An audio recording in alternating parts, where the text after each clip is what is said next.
All right, we're going to get started with our next presentation titled Real-Time Revolution, How AI is Mastering Continuous Flow Manufacturing with Dr. Joseph Hernandez and Sissy Gu. All right. My name is Joe Hernandez. This is Sissy. We're from Liveline, and we're going to give you a little bit of some background about us, hopefully inspire you to come check out our booth, which is right outside the door, and really just get into the nitty-gritty of how we've deployed this in manufacturing. So before we start, how many of you are in manufacturing? Okay. How many of you have had a pilot that is in purgatory forever? Okay. All right. One of the things that happens in manufacturing, yeah, I see your head shake, is that we spend our time developing in-house solutions that are not scalable, they're not deployable, they're not part of the enterprise package, or they're at the end of the day, you've deployed a box of parts to somebody and make them assemble it. And that's something that we started with when we were just kicking this off at Liveline at a company called Cooper Standard. That's our parent company. And we decided to actually form a company around the research and development we were doing in one of our plants to really drive the technology from just an in-house project to an actual global scalable solution. So it allowed us to incubate, create the solution that we needed, and at the end of the day have something that's not only available in-house to our parent company, but also available to anybody else in the market. We did focus on continuous extrusion first. That's our primary bread and butter at our company. And so we're going to kick this off with actual live shots of what we do. Sissy, you want to tell them about you? Yeah, so I have a background in math and computer science. So my main job is to analyze the complex data set, but empower them into an autonomous, fully AI-controlled system. So that's basically one of our core technologies that Liveline can provide. So over the next 20 minutes, we'll get into the details. Yep. And we are pretty flexible here, so if you have any questions, go ahead and interrupt us, and we can make this as fluid as possible. So as I said before, we started in-house at Cooper Standard. We actually set off to find an available product that met all of our needs. So scalable, affordable, did continuous processing, did real-time feedback and control. John, raise your hand. He's in the back there, one of the original guys. We must have sat through 50 or 60 presentations and came to the conclusion that it wasn't there. So then we set out to create it ourselves and eventually came across a process internally that actually worked, using machine learning, using the way that we connect to the machines, making sure it's virtualized, and really keeping ourselves out of the machine layer itself, which we'll, I guess, get into in a second. What Liveline offers is a group of people who started in manufacturing, who then developed the software for manufacturing with manufacturers in mind. It is scalable, it's fast, we know processes, we know what the fears are, we know how to get operators to adopt it. We come from manufacturing for manufacturers. What enables us for success is what Sissy will talk about right here, is we have a two-step process. Go ahead, Sissy. That's right. So basically, the main engine of Liveline technology is what we call superior AI models. So the entire philosophy can be just summarized into 4 words: offline modeling and real-time controls. So let's just start with step 1, which is offline modeling. So this is where the learning begins. And we collect your historical data. And this could be anything from sensor readings, lab results, quality control data, or even operator logs. So anything, even some data that's sitting in your database, but for many years, but never been used, we will take your data and perform an advanced scanning of your entire data set. As a result, we will find the most influential signals based on your manufacturing activities. So once we identify the top drivers from your manufacturing activities, we continue to build a physics modeler. So this is our first AI modeler. What it does, it will find out the complex and usually most of the time nonlinear relationships from your input data to your output data. And based on that, it will basically learn the underlying physics of your manufacturing activities. And continue with that, on top of the physics model, we will build a controls modeler. Yeah, this guy here.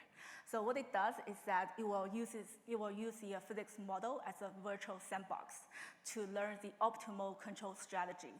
The goal is really to control your manufacturing process and also achieve your desirable goals.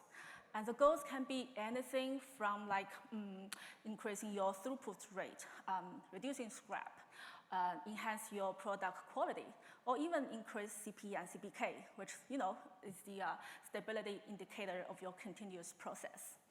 So that concludes the step 1 of like modeling. So the output of our step 1 is a compact but very efficient controls package. So think about it as a brain that we will deploy to your factory shop floor.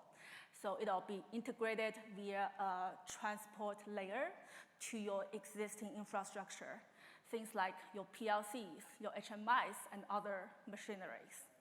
So this is where the online control loop will happen. And basically, the system will actually operate in a continuous loop. Our AI agent will adjust the process parameters in a real-time fashion, and your machines respond. And new data will be recorded in our system as new historical data, based on which our control agent, the AI agent, will make another set of optimal set points.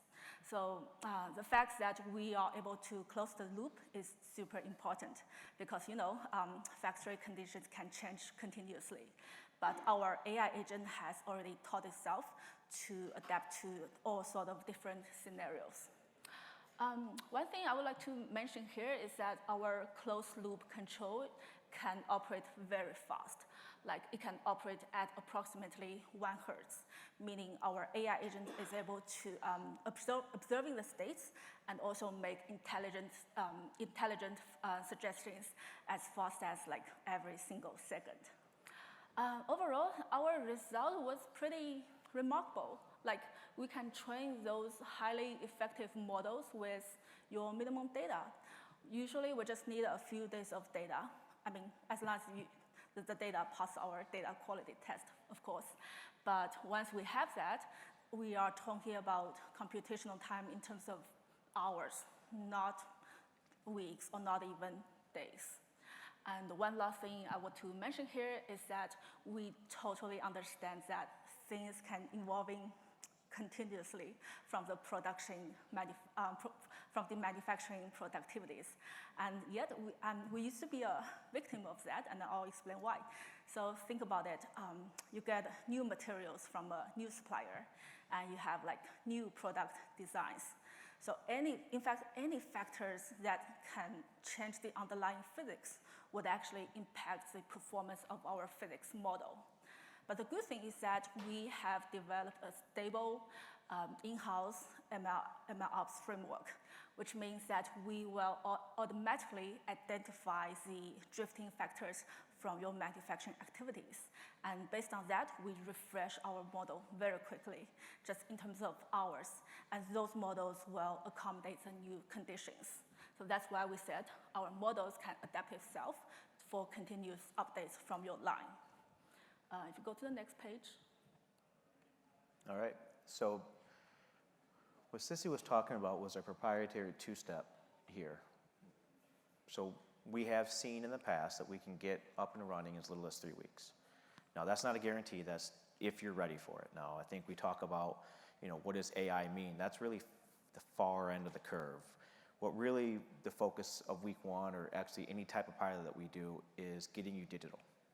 So digitization of your process, as everybody might know in here, is painful at times, whether or not it's trying to connect a PLC to a network, whether or not it's getting your OPC layer set up, the tags correct, your sensors that you have on the line correct, any of the process equipment needs to be digitized at some point in time. So if you have analog controllers, you might have to digitize them. There's a whole big step here. So week 1 is like, if we have the data available. If not, we talk about it and we really try to get you to the next level, which is how do I get my data that I need from the line somewhere. Some of you may have an OPC layer that you use a historian of some point or some sort, very similar to what you need to collect all the data. We do that, we go through it with you, see what tags are important just from the engineering side, see what part of the process is important from a control side, really look at the variabilities that you have and talk about process improvements versus control. because it's really hard to control a process that's out of whack up and down the board, where PID loops are pegged at 100% or you're not controlling it correctly.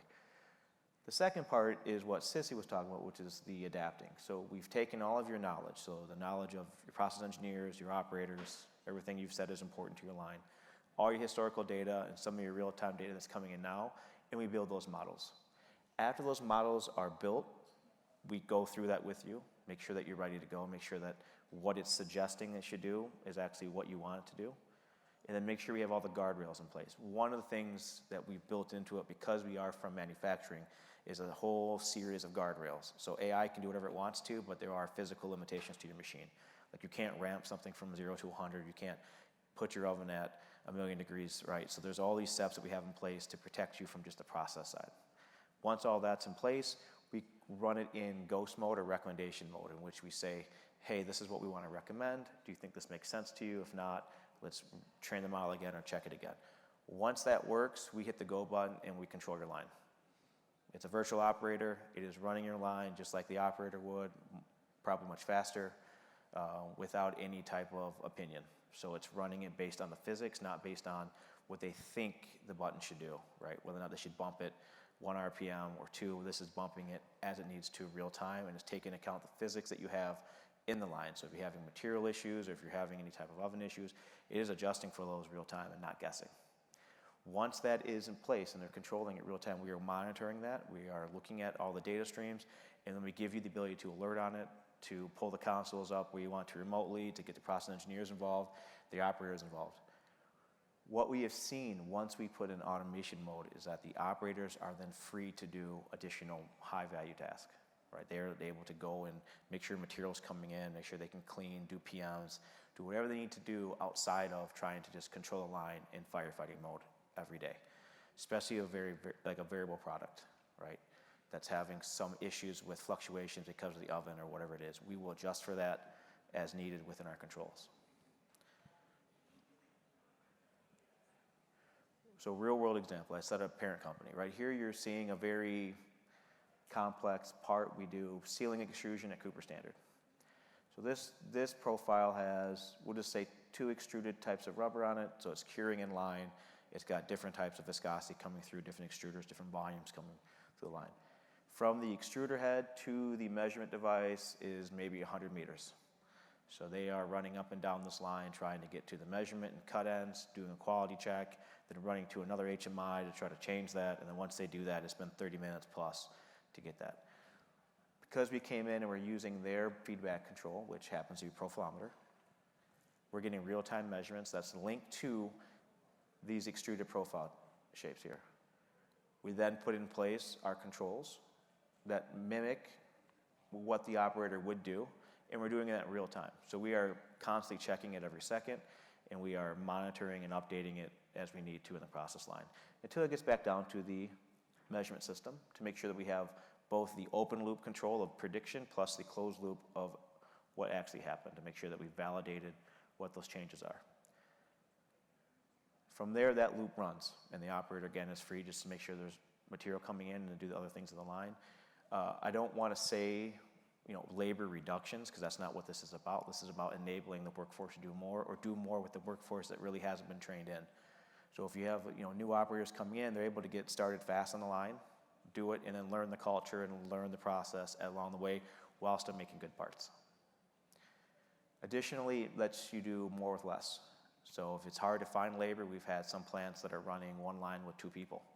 2 lines with 1 person, where they're able to have 1 person at the head of the line managing 2 input streams, while instead of trying to hire another body to come in there and train them up, where it's able to do more, again, with less. So this is actually running now in 20 plus lines at Cooper Standard, plus doing both sealing, which is here. We have fluid profiles coming through now, in-type profilometry. We have pilots in other plants and other companies. So really what we're trying to do is get everybody in this room to understand that if we go back a slide, once we get to the learning stage in which we digitize your process, the steps between adapting and control is really the biggest leap that you have in order to get yourselves feedback, real-time control in the plants. We've, again, mimicked what you may see in other on-site HMIs. So we know how important it is to get feedback on your sensors and tags.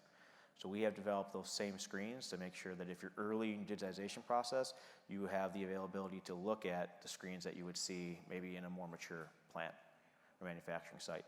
Things like continuous viewing of your set points, what your actual controls are, things that let you as a process engineer determine whether or not your tags are good, tags are bad, any part of your process that needs to be updated or checked, that is part of our package at Liveline here. The second part of that is when we adapt and control, and I'll let Sissy talk about this, we have our screens showing continuously what we're doing so that there's no questions. You get real-time visualizations, you get graphs, you get error calculations. It's showing you everything you need to do to make process improvements, and then make sure you set your opinion on what needs to be done within the process here. Right, so like I said, this is where our deep learning starts to work.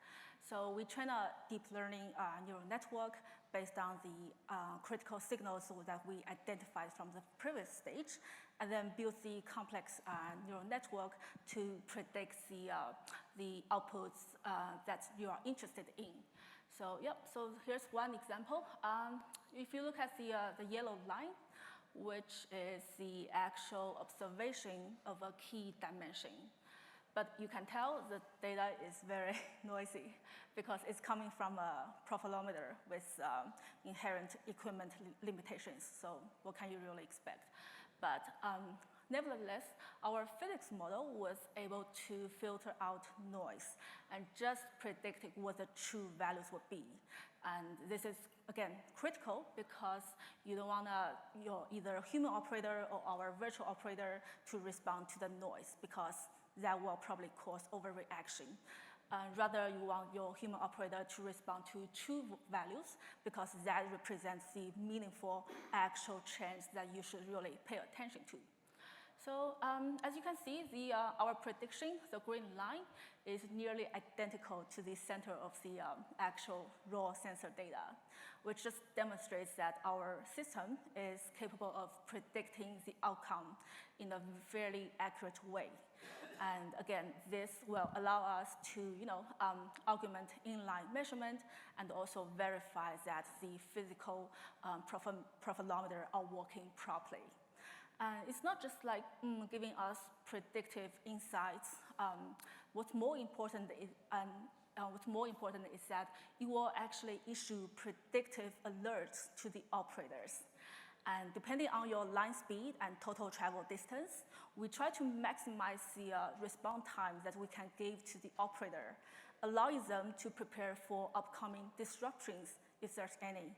And once they can see that predictive power, they will take preventive actions, and even before the issue arrives. So, if you go to the next slide. Once we have that highly predictive model from physics building, then we continue to train a controller, our AI operator. So like I said, it leverages the physics-based model as a simulated reality. Think of it as a perfect digital twin of your factory production line. And within that environment, simulated environment, our AI agent was able to simulate like thousands of hundreds of scenarios and make adjustments. And it will see the results instantaneously without bringing any risk to the real-world manufacturing. So it's essentially like our version of Doctor Strange in Endgame. So it will view all the possible outcomes and to find the optimal strategy.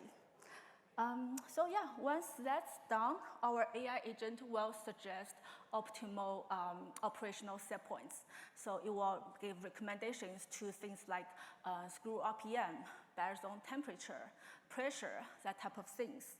And these suggestions are passed down to constraint checks, like verify against machine limits, making sure those values coming from our virtual operator will stay within the safety boundaries. Finally, our virtual operator will exit the best optimal safeguarded AI decisions, allowing multiple controllers to be adjusted at the same time. In my opinion, that's actually advanced control strategy that is more superior than traditional human-operated system, because usually one human operator can only adjust maybe up to 2 controllers at the same time, but our virtual operator can take care of like 5, 10, or even more controllers, depending on your process at the same time. So that's, I would say, like, given nowadays it's really hard to hire an experienced operator, so I think our virtual operator can offer a solution to, facilitate the shortage in the labor force. Yeah, next slide. All right, so the control part of it. So she just went over how we do the machine learning side of it. We also have what we call the LDCP, or wrong one, Liveline Digital Controls Platform. So it's not just limited to machine learning. It's not like we're going to throw AI at you and you have to use it. We have multiple other controllers that are built into the process. So we have like an if this, then that ruling, or just a rules-based controlling. We have matrix controllers, so if you have multiple sets, just like you had in AI, if you see this, this, this, and this, then do this other stuff. We have a large matrix controller. We can turn things on and off for start up and shut down. We can have a whole suite of tools that you need for controlling a line. That's not just the buzzword of AI. So we start with the fundamentals, first principles of the line and its control and where it needs to be, and then we build from that. What really it comes down to is once you start finding value here, and especially within the virtual, we'll call it virtual operator, and the LDCP, you begin to change and control your line in multiple ways. So that goes back to this idea of set point changes, machine response, and then back to the front for data ingestion. Once we start modifying the machines to make it better, for showing you triggers, or showing you issues that you're having on a sensor, or issues that you're having with control on one of your process, especially with PID outputs. Once you tune that, we're right back in here in that user-defined loop, and now we're controlling for your new improved process, so you even try to hold it at a higher tolerances. And I'll just kind of go faster because we're running out of time. I know it's almost time for lunch. One of the important takeaways, because again, we are manufacturers first, is that when we talk about set point changes in machine response, we actually do a lot of banding. So we know that what your process needs to run at to make good product for the customer and for your secondary operations. So we don't target a perfect product. We target products that are within a band so that you can actually keep running without seeing the machine jump around. It actually tries to add a more stable process in the outcome. That's what we want. We want a stable process that makes the best parts possible, not something that's changing RPMs every second and you're watching your drives explode. Let's see, we'll jump through this. We have all of this on the slide deck that's available online. A lot of this now is just more of the discussion of what we're doing here at Liveline. Outside of the booth here, we do have the video playing and cards to sign up for. What I really want to show you is, we talk about ROI, and it's one of the things that you always have to address with somebody, right? What we're showing in the plants that we go to is, I don't want to say 50% reduction because it's less than that, but 40% reduction in variability. Scrap reduction, 35%. We are keeping some plants on at 100% automation where they're just running the line continuously automated. What are the things that cause us not to run 100% of the time? New material, new suppliers that you didn't get told about that come through, and they change your material properties that we haven't accounted for yet. Something breaks on your line, right? Real world things that happen. Why do we not see a one-for-one variation reduction and scrap reduction? Sometimes your secondary operations or your third operations or your packing or whatever happens to be cause additional scrap that even though we reduce the variation and the upstream is as perfect as possible, downstream is still causing us trouble. But it lets you have the knowledge that your upstream is doing good so you can focus on your downstream as you need to in your process. A couple other points on this is, this isn't a overnight success, this is also a training and a culture changing. Can you get your operators to trust that we're making the good decisions for them? Can you get your process engineers to trust that we're making the appropriate responses on the machine?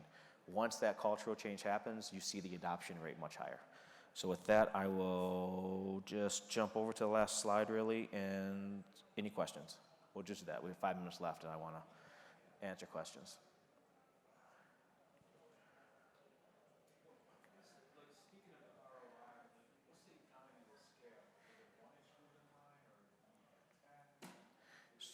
Yeah, so I didn't go into the architectural slide here. We are an AWS partner.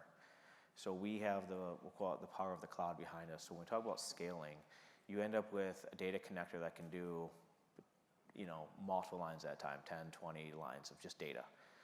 The economy of scale is you have this base product you have on the plant floor, like one, data connector, and then you have your cloud base. As you add lines, that overhead, that infrastructure costs go down per line, and it ends up scaling at a much more reasonable rate with the ROI. So once you go past the pilot and you say, okay, let's do the whole plant, that's when you start to see the scaling part. The other part is digital. So what you're not seeing and what's really hard to calculate at any of the ROIs, and this is the death spiral you get with pilots, is I can't prove to you that it made your culture better, and I can't prove to you really that you have labor savings, or I can't prove to you yet that we have capital reductions or capital constraint removals, right? We can say, oh, we have a 20% increase in throughput and all those reductions, but really at the end of the day, we need then the customer to say, okay, now that we have a 20% increase in production or 40% or whatever it happens to be, does this lead to us having more availability for business, less line time spread around the company? Does it reduce our labor costs because we're not running third shift or running weekends? All of that comes slowly as you begin to build out your digital factory in that whole like Borg style approach of every line is digitized. At that point in time, you really start to see the return on investment. I'm part of the MEP system, sort of like Cal's connection. We work with lots of small and middle-sized manufacturers. So there might be a factory that has maybe they're making foam. Yep. One foam line making foam. That's what they do. And so in terms of the scaling that this other fellow was talking about, say 10% reduction in scrap of foam might be a certain amount of money in just one line. Mm-hmm. I would think from what you just said that that might be carefully evaluated.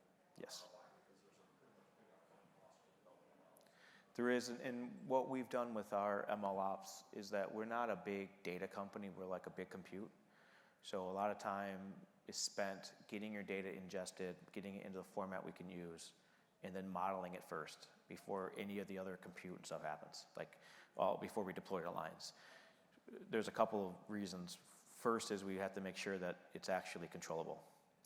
And second, we have to make sure we have all of the controllable inputs that we need on that line to actually make it controllable.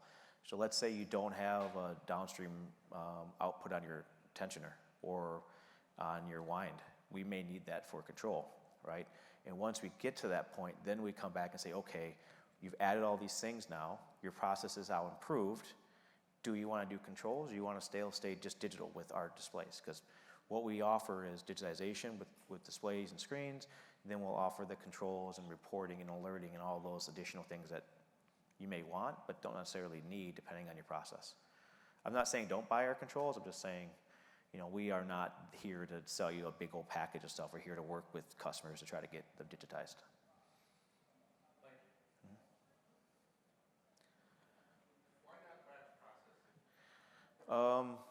We haven't really spent a lot of time in that. We have done batch processing modeling for things like refineries or like polyethylene, ethylene crackers, where the transition between batches is really important, but not necessarily a single batch. Like we know we can do brewing in a batch, we know we can do certain conversions in batch, but we're not doing like assemblies, stuff like that. So when we say continuous, there's a continuous chemical process that's happening to convert somewhere, and we can model that part of it. Yeah. It's a minute left, and then we have lunch, so. Yeah, we have a demo video in the slides, but we are kind of running out of time. But we do have a booth set up just right across the door. So if you have a time this afternoon, just come to check out and for more details. And we have pens and lanyards, so grab a pen and grab a postcard and scan it, and we can talk later.